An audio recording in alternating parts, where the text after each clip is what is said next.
You asked how to value a company on Shark Tank, and the simple math behind it might just surprise you. When an entrepreneur walks into the tank and says, "Hi, sharks, I'm seeking $100,000 for 10% of my company," they're not just asking for money, they're telling the world they believe their business is worth $1 million.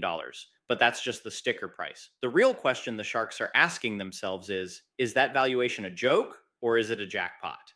I'm about to pull back the curtain on the exact financial details they use to figure that out, so you can watch the show and value any company in seconds, right alongside them. We'll start with the simple math anyone can do. Then we'll get into the real numbers the sharks use to see if that initial valuation can survive a little scrutiny. By the end of this, you'll be able to spot a good deal from a bad one before Mark Cuban even raises an eyebrow. All right, let's get the easy part out of the way. This is the math you can do in your head the second an entrepreneur opens their mouth. It's called the ask valuation, and it's based purely on what they're asking for. The formula is incredibly simple. Investment amount divided by equity percentage equals total valuation. So, in our example, $100,000 divided by 10% or 0.10 gives you a $1 million valuation. On the show, this is what's known as a post money valuation, meaning its value after the investment goes in. It's that straightforward. Let's try another. An entrepreneur asks for $250,000 for 25% of their company. What's the valuation? You take $250,000, divide it by 0.25, and you get a $1 million valuation. Same valuation, but a very different deal. One more. What if someone asks for $500,000 for just 5% of their company? That's $500,000 divided by 0.05, which is a whopping $10 million valuation. This simple calculation is the starting point for every single negotiation you see. It tells the sharks what the entrepreneur thinks their company is worth, but thinking your company is worth $1 million and proving it are two very different things. And that's where the real fun begins. The sharks hear that number, nod, and then immediately pivot to the one question that matters more than any other. So, what are your sales? Okay, so you've got the ask valuation. Now it's time to put on your shark hat and figure out if that number is based in reality or pure fantasy. The initial valuation is just an opinion. The numbers that follow are the facts, and the sharks are masters at using them to get to the truth. The main tool they use for this is something called multiples. It sounds fancy, but the idea is simple. They want to see how the valuation stacks up against the company's actual performance, specifically its sales and its profit. First up is the revenue multiple. This is the most common gut check you'll see on the show. The sharks take the company's total sales over the last 12 months, its annual revenue, and see how the valuation compares. They think in terms of a multiple.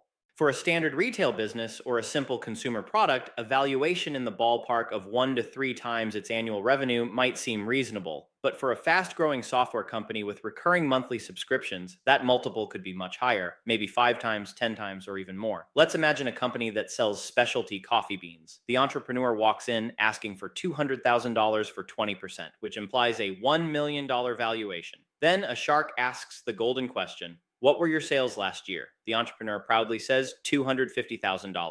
A shark like Kevin O'Leary does the math instantly. He's thinking, okay, $1 million valuation on $250,000 in sales. That's a 4 times revenue multiple. For a coffee business, which is competitive, a 4 times multiple might feel a bit rich. An investor might think a 2x or 3x multiple is more realistic. A 3x multiple on those sales would value the company at $750,000, not $1 million. And just like that, the negotiation begins. The shark now has a data backed reason to push for a better deal. But sales are only half the picture. Now we get to an even more important number: profit. Revenue is great, but you've heard the saying, revenue is vanity, profit is sanity. A company can have millions in sales, but if it's not actually making money, it's just a hobby. This is where the earnings multiple comes in. It works just like the revenue multiple, but it uses the company's net profit, the money left after all the bills are paid. If that same coffee company with $250,000 in sales had a net profit of $50,000, the sharks will zero in on that.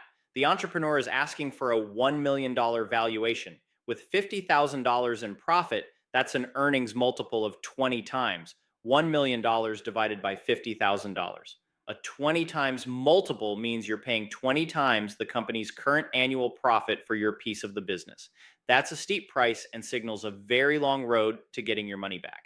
For many industries, you'll hear the sharks say a more typical earnings multiple might be closer to 10 times or 12 times. At a 12 times multiple, the company would be worth $600,000, 12 times $50,000, which is way off from the $1 million the entrepreneur wants. This is the financial tug of war at the heart of the show. The entrepreneur leads with their dream, and the sharks counter with a reality check grounded in sales, profits, and industry benchmarks. To see how this works in real time, let's walk through a classic Shark Tank scenario. Imagine an entrepreneur named Sarah walks into the tank. The pitch. Hi Sharks, my name is Sarah, and I'm the founder of GlowPaws. We make high visibility, rechargeable LED dog collars. I'm seeking $150,000 for 10% of my company. Part 1, the simple math. First, the ask valuation. $150,000 for 10% is an implied $1.5 million valuation. That's our starting point. Part 2, the Sharks questions. Lori Greiner might lean in and say, Sarah, I love this. Tell me about your sales. Sarah replies, I'm so glad you asked. In our first year, we did $300,000 in sales, all directly from our website. Now the sharks are running the numbers. A $1.5 million valuation on $300,000 in sales is a 5 times revenue multiple. For a consumer product, that's high, but not totally out of the question if the growth is explosive. Then, Mr. Wonderful chimes in, sales are one thing, but are you making any money? Stop the tears and tell me about the profits. Sarah, ready for it, says, yes, Mr. Wonderful. After all of our costs, we had a net profit of $50,000 last year. The mental calculators go into overdrive. A $1.5 million valuation on $50,000 of profit is a 30 times earnings multiple. That is extremely high. You can almost hear Kevin saying a 30x multiple. Sarah, you're pricing this like a tech company, not a dog collar company. There's no way I'll ever see my money again. For that reason, I'm out. Part 3, the game changer, growth.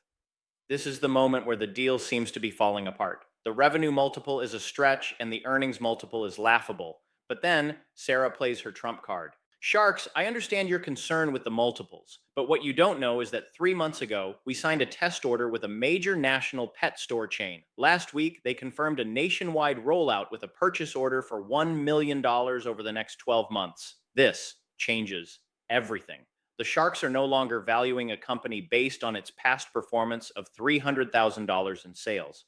They're now looking at a company with a purchase order that projects $1 million in upcoming revenue. This is called valuing on forward projections.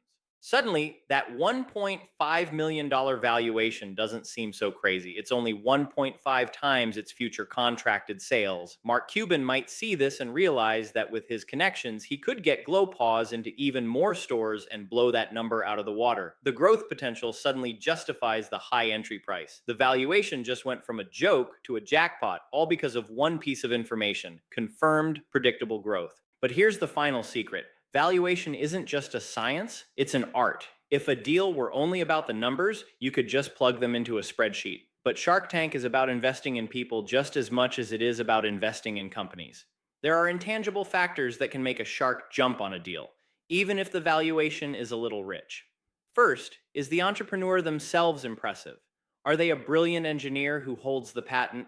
Are they a marketing wizard with a huge social media following? That founder factor can add value that never shows up on a balance sheet. Is there a powerful brand story? A company built to solve a personal problem or to give back to a community can create an emotional connection with customers that's impossible to replicate. That kind of loyalty is a huge asset. And does the company have a patent or some other intellectual property? A strong patent is like a moat around the business, protecting future profits from copycats. Sometimes a shark will just fall in love with the founder and their mission and be willing to pay a premium. Other times, an entrepreneur can be so difficult or seem so untrustworthy that the sharks walk away from a deal that looks perfect on paper. The human element is the ultimate wild card. So, valuing a company on Shark Tank really boils down to a few key steps. First, you figure out the ask valuation. That's the sticker price the entrepreneur puts on their dream. Second, you put on your shark hat and test that number against reality using revenue and earnings multiples. You're trying to figure out if the price is fair based on how the business is actually doing. But always, always look for the game changers. Massive, predictable growth can make a wild valuation suddenly look like a bargain. And never, ever underestimate the human element. A brilliant, passionate founder can be worth more than any multiple. Now you have the tools. The next time you're watching Shark Tank, you won't just be a viewer, you'll be the sixth shark on the panel, running the numbers right there with them. You'll know when a valuation is a joke and when it's a jackpot.